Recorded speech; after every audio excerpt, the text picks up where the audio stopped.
We will support Raila politically, but embrace Dr. William Samoei Ruto for development.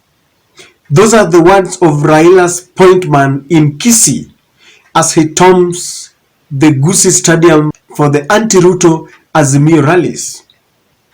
Raila Odinga was supposed to lead a host of Azimio leaders on Monday for a rally, but that rally was postponed in unclear circumstances. And many sources thought that it was because of the warning that had been given by the former Raila allies, led by the former governor of Kisii, James Ongwae, and Janet Ongera, together with Joash Mangi, the former deputy governor. They held a press conference and warned Raila Odinga against using the youths in Kisii, and they said that they don't welcome any Azimio rallies in Kisii. But Simba Arati, while speaking in another venue, said that they welcome both Raila Odinga as their party leader, but they also recognize the legitimacy of President William Ruto and they embrace him for development. Remember, Raila has indicated that he won the August elections by 8 million against William Ruto's 5 million. And so he has always declared that William Ruto should vacate office because he is there illegally and they don't recognize the legitimacy of his presidency. So Simba Arati has openly defied Raila's position.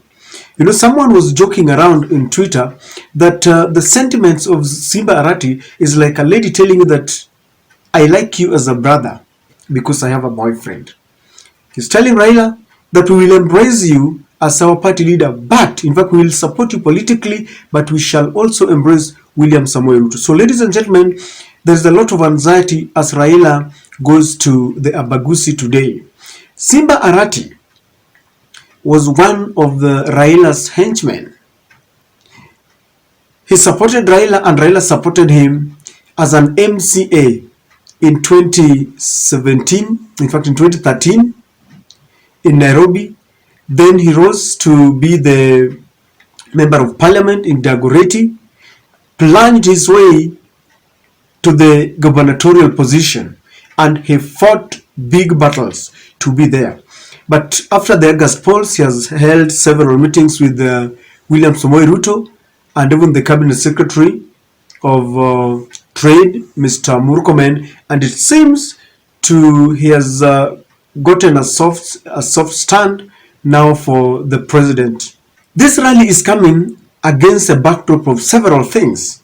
Just recently, the government has been intimidating Fredrick Otieno, another son of the Omogusi, and his lead lawyer Danstan Omari has said that he will rally the Omogusi community to reject Ruto because he believes William Ruto is persecuting Fredrick Otieno just because Fred does not support his bid to become the president in the last elections. You all know that Fred had inclined towards Raila Odinga and he was supporting Raila's bid to become the president. So Danstan Omari believes that this is the reason why President William Ruto is always invading their home. Just yesterday, some policemen thought that they had ambushed Fred Matiang'i, but as a result of leaked intelligence, he was nowhere to be seen.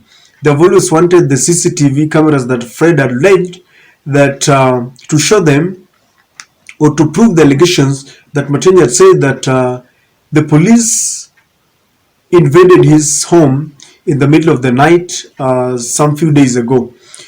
They have gone to the courts thrice, but the courts have declined to give them the green light to force Fredrick Otieno to give them the CCTV. So Raila Odinga is going to the Omogusi community to tell them that William Ruto is a man of harsh treatment towards their son, and as a result, he is also targeting the Omogusi community. And Raila will be telling the Omogusi community that William Ruto is acting unilaterally and is acting in breach of the constitution because there was an anticipatory order that barred the government or the police to arrest Fred Matiang'i. But it is a bag that is full of a mixture of goodies and bad things, because next week William Ruto is going there for a homecoming party of a cabinet secretary in the Ministry of Education, Mr. Machogu, and is going to show them that he loves them, and that is why he gave them that ministerial position.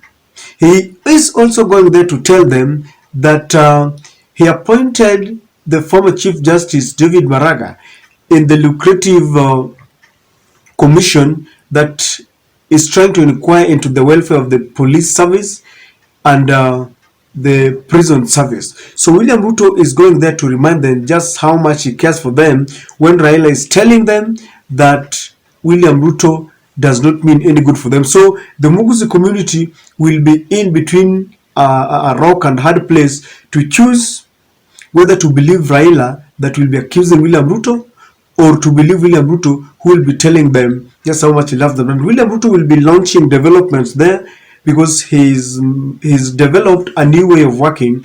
Instead of giving developments to areas because it is their rights as taxpayers, he has dangled this as a carrot. William Ruto has dangled development projects to lure other leaders.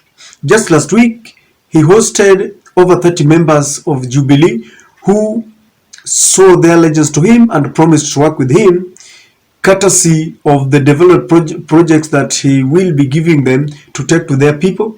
He also did this with other 9 members of the ODM party, and they promised to work with him because they're saying that if they don't work with William Ruto, then they will miss out on development programs, something that is really against the law, because every Kenyan is a taxpayer. So we'll be launching those development projects as he did in Nyanza, as he did in Western, and all the other places that he has ever gone.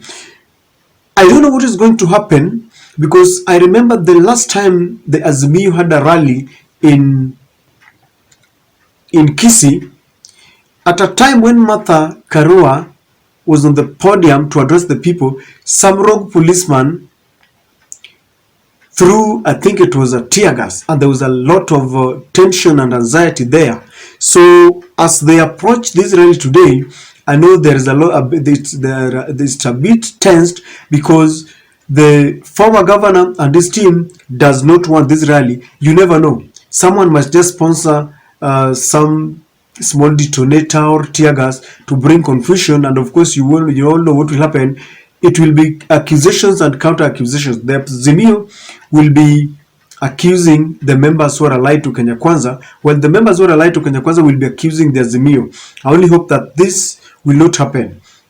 I don't know what is going to happen, because while Simba Arati will be telling the supporters in the Gusii Stadium that they embrace Ruto as the president, and he will be telling them to prepare to meet William Ruto next week, Raila will be telling them just how Ruto stole their votes and that they don't recognize the legitimacy. I don't know what is going to happen. The same stadium, 2 different messages with 2 different leaders. And Raila himself, when someone starts dilly-dallying, I can assure you that they will not be reading from the same page. Already, the members who swore or who turned away to support William Ruto have already been removed from their committees.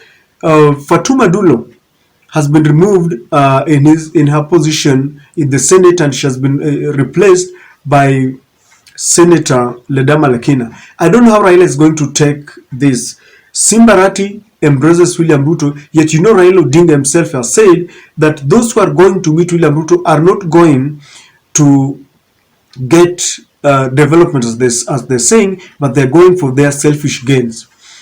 Someone was also asking that why is Raila not touching Simba Arati even after Simba Arati has met William Ruto? But I think it is because sometimes back, Raila Odinga had given their governors the green light to work with William Ruto, only to to negate those instructions after coming from South Africa, because while he was in South Africa, that is when the whistleblower came with the result. So it's a bit confusing how the 2 leaders are going to work together. I don't know, because Simbarati seems to be sitting on the fence. I don't know how you can support Raila politically, but you also embrace William Ruto. Is simply saying that William Ruto is the president, and if you don't support him, then maybe development is not going to come. So, ladies and gentlemen, I don't know how things are going to transpire, but I can assure you that things are a bit tensed in the Kisii land. I don't know, you will share with me, those who are from Kisii, what do you think is going to happen? And of course, we want to wait and see whether it is going to be as successful as all the other rallies have been, because a group of leaders do not want this and they're going to urge their youths not to go there because they were saying that Raila is misusing them. But Raila himself says that he's reminding the youth that when they woke up in August to go and vote, their votes must count, and he's rallying them to reject William Ruto. It is really anxious. There's a lot of anxiety there. So let's wait and see, ladies and gentlemen. I don't know what to think, but that is my take.